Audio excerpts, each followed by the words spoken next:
আসসালামু আলাইকুম। আপনি যদি টিকটক ভিডিও ভুলে ডিলিট করে ফেলেন অথবা ডিলিট করা টিকটক ভিডিও আপনি কিভাবে ফিরিয়ে আনবেন আমি এই ভিডিওতে দেখাবো, তাই ভিডিওটি সম্পূর্ণ দেখবেন। আপনি ডিলিট করা 30 দিনের ভিতরে আপনি টিকটক ভিডিও ফিরিয়ে আনতে পারবেন। 30 দিনের পরে আপনি টিকটক ভিডিও ফিরিয়ে আনতে পারবেন না। আমার আইডিতে একটা টিকটক ভিডিও আছে, আমি ভিডিওটা এখন ডিলিট করব।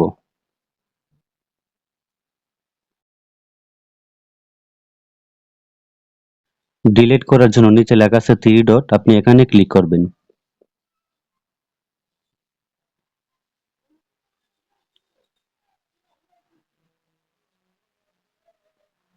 তারপর নিচে লেখা আছে ডিলিট, আমি এখান থেকে আমার ভিডিওটা ডিলিট করে দিলাম।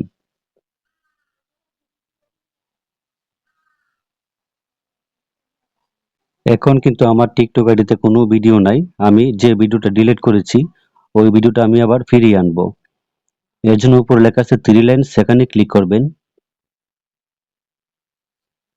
তারপর নিচে লেখা আছে সেটিং এন্ড প্রাইভেসি, এখানে ক্লিক করবেন।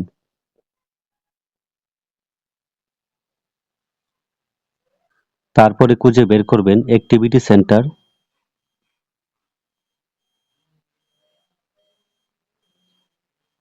এখানে কিন্তু অ্যাক্টিভিটি সেন্টার দেখা যাচ্ছে, আপনি এখানে ক্লিক করবেন।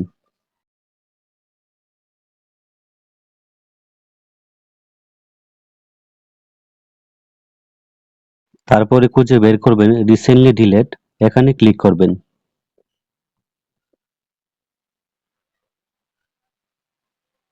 আমি যে টিকটক ভিডিওটা ডিলিট করেছিলাম ভিডিওটা কিন্তু এখানে শো হচ্ছে।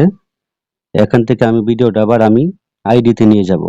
এর জন্য আপনি ভিডিওতে ক্লিক করবেন।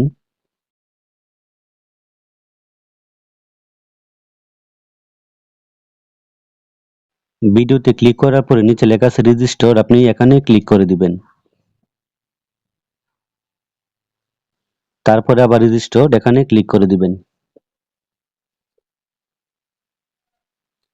এখন কিন্তু আমার টিকটক ভিডিওটা কিন্তু আমার টিকটক আইডিতে চলে গেছে।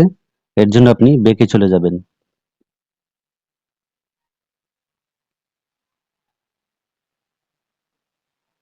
এখন কিন্তু আমার ভিডিওটা কিন্তু অলরেডি আমার আইডিতে চলে এসেছে। আপনি এভাবে ডিলিট করা টিকটক ভিডিও আপনি 30 দিনের ভিতরে ফিরিয়ে আনতে পারবেন। আপনি ডিলিট করা টিকটক ভিডিও 30 দিনের ভিতরে ফিরিয়ে আনতে পারবেন। 30 দিন পরে আপনি ফিরিয়ে আনতে পারবেন না, অটোমেটিক ডিলিট হয়ে যাবে। তো এই ছিল মূলত আজকের ভিডিও। যদি ভিডিওটা ভালো লাগে চ্যানেলটি সাবস্ক্রাইব করবেন, ভিডিও থেকে লাইক দিবেন। সবাই অনেক ভালো থাকবেন।